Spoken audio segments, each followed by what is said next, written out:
सबसे पहले तो राष्ट्रीय लोक जनशक्ति पार्टी के तमाम कार्यकर्ताओं की तरफ से, नेताओं की तरफ से आज जननायक कर्पूरी ठाकुर जी को हम लोग श्रद्धांजलि अर्पित करते हैं, नमन करते हैं, याद करते हैं।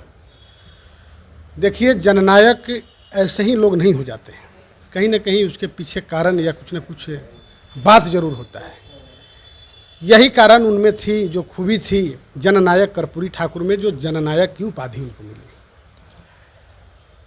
जननायक कर्पूरी ठाकुर जी हमेशा से सादगी का जीवन जिए।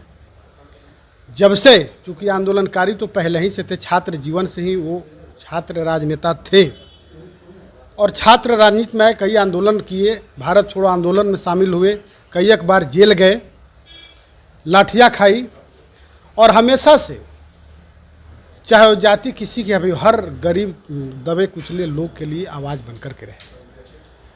और सबसे पहले 1952 में उन्होंने समस्तीपुर जिला में ताजपुर एक विधानसभा क्षेत्र है, उससे उन्होंने विधानसभा निर्वाचित हुए और इसके बाद वो कभी पीछे मुड़ कर के नहीं देखे और लगातार वो जीतते रहे, उप मुख्यमंत्री रहे, मुख्यमंत्री रहे और उनके कार्यकाल में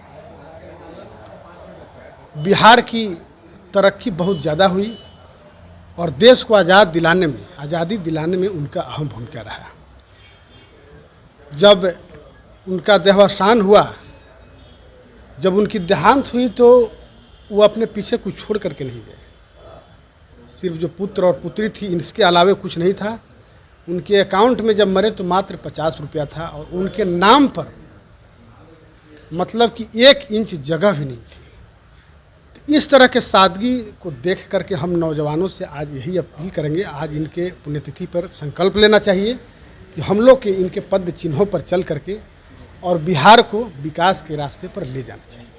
आप क्या कुछ कहिएगा कर्पूरी ठाकुर की पुण्यतिथि पर एक हमारे बिहार के कर्पूरी ठाकुर साधारण बात नहीं है उनका। उस जमाने में भी आज के ज़माने से पूरा अलग राजनीति उन्होंने किया। आजकल जाति की राजनीति है और सबका राजनीति है, लेकिन कर्पूरी ठाकुर जाति की राजनीति नहीं किया और यह जनतंत्र है, जनता का शासन है, जनतंत्र कहा गया है।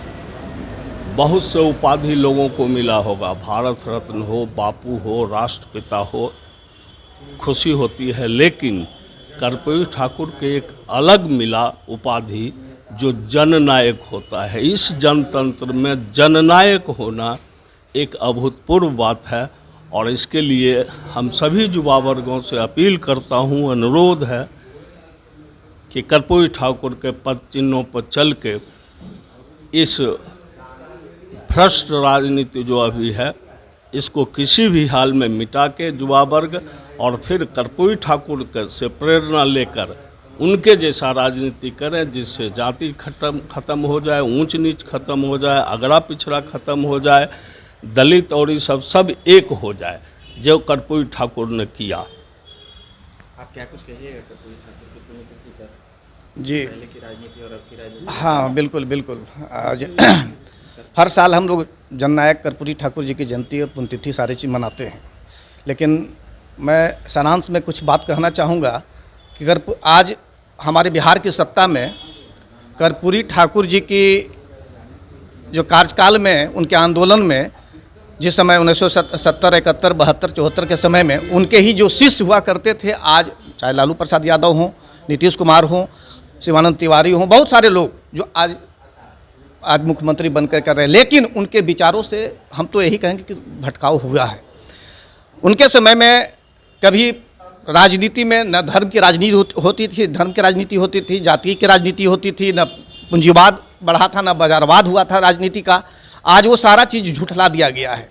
ये बहुत ही इनके हमारे कर्पूरी ठाकुर जी के विचारों से भटक गए हैं और हम चाहेंगे कि कमोबेश, हालांकि बहुत मुश्किल है, और जो नए अभी राजनीति में हम लोग ऐसे लोग और जो नए लोग युवक भी आ रहे हैं, इनसे, इनके विचारों से वो आत्मसात कर जो आजकल जातिगत और राजनीति में धर्म का जो प्रवेश कर गया है, ये सब चीज़ से हटें और हम लोग आगे बढ़ें, इनसे प्रेरणा लें। बस यही मैं कहना चाहूँगा। आप क्या कुछ कहिएगा, पहले की राजनीति और अब की राजनीति को लेकर कर्पूरी ठाकुर को कैसे देखते हैं?